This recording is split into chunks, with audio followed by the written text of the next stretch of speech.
Your Local 2 Weather Authority forecast. Thanks, Rebecca. Well, we are looking at some really active weather heading our way throughout the rest of this Thursday. It's just going to take some time to actually get here. But once it does, well, we could be in for a pretty busy evening and overnight hours as we start to see some thunderstorms returning to the forecast. For the time being, though, clear skies out there. We're going to see sunshine throughout most of the day today. It's just this evening that things start to get a little bit tricky.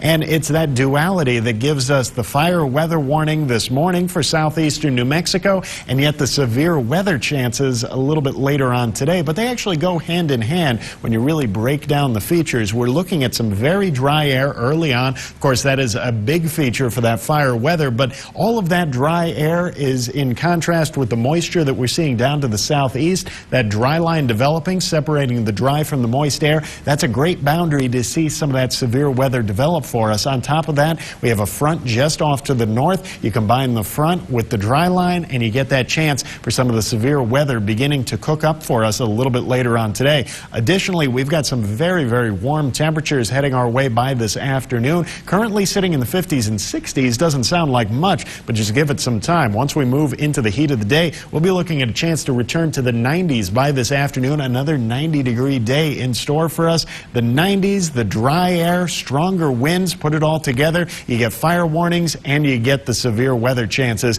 And we are covered by the marginal risk for some of those severe thunderstorms as issued by the Storm Prediction Center. That's the eastern and northern basin primarily, looking at that chance for some of the severe weather in our forecast. What could we see? Well, likely hail is going to be the biggest threat, but damaging winds, locally heavy rainfall, that could definitely be in the forecast as well. Really Big Spring, Seminole, Lamesa, the primary areas that we're going to be looking at for those thunderstorm chances and especially for the severe weather chances. Now, once those storms develop this evening, they're going to last all the way into tomorrow morning. During the morning commute, we'll continue to see some of those thunderstorms in our forecast, and then things really clear out for us this weekend. Looking at sunshine in the forecast, just a couple of clouds coming our way by Sunday, but some much, much cooler air by the time we move into next week, falling from 90 degrees today to 70 on Monday. Just a major change as we make our way into the start of May.